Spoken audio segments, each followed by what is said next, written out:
Oh, hello. I didn't see you there.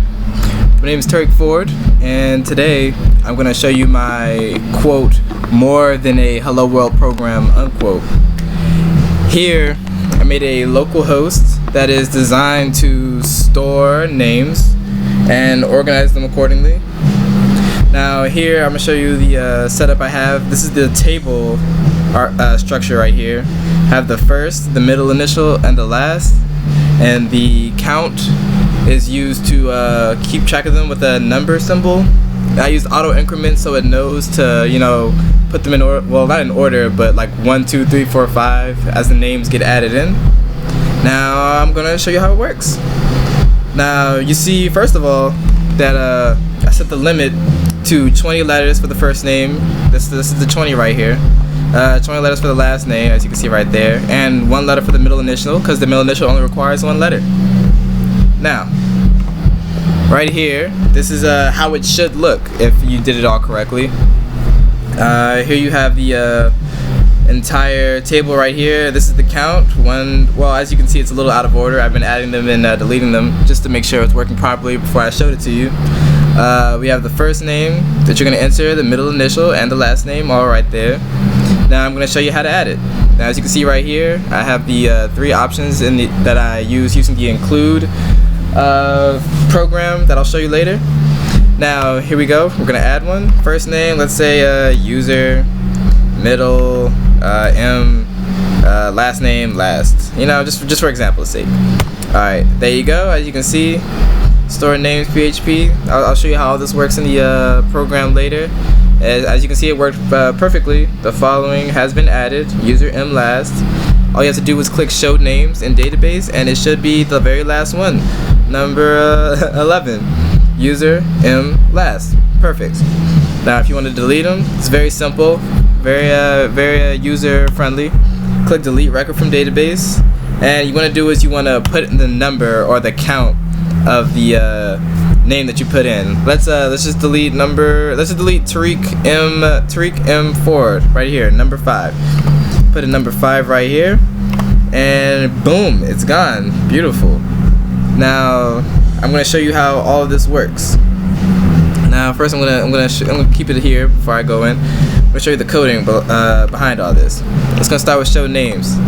Now it's very simple if-else programming. As you can see, it's all designed to make sure that all of the possible outcomes can be mapped out. Like say if there was no entries available, it would show this error right here. If you weren't connected or something like that, it would show unable to connect to the database server.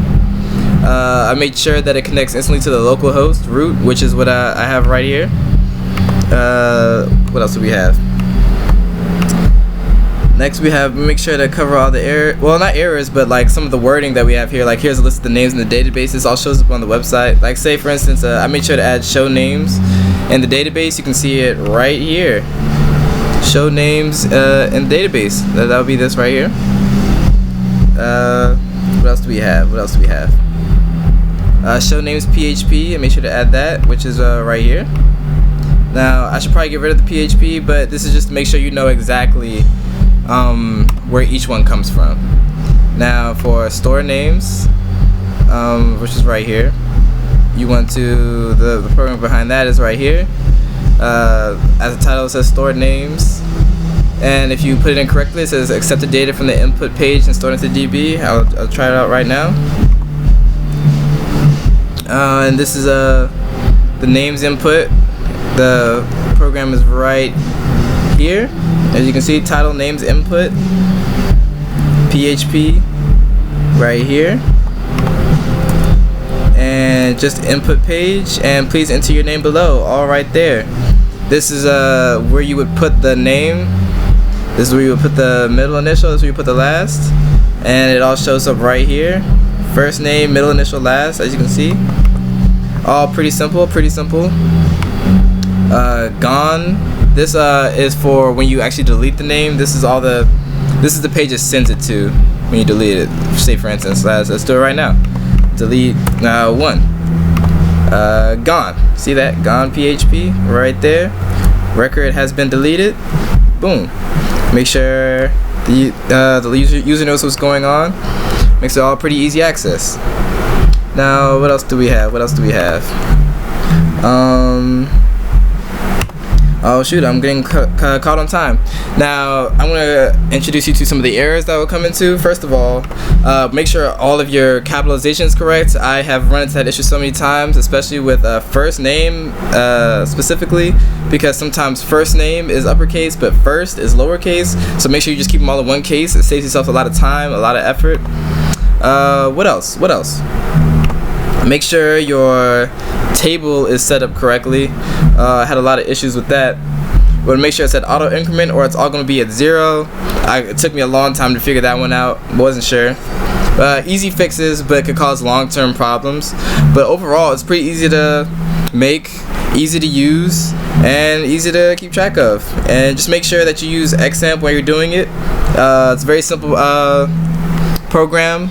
You start it, it starts the server right there. You click admin, it brings you to this page. It allows you to make any form of table or anything. It's very, very user-friendly software. Thank you for your time.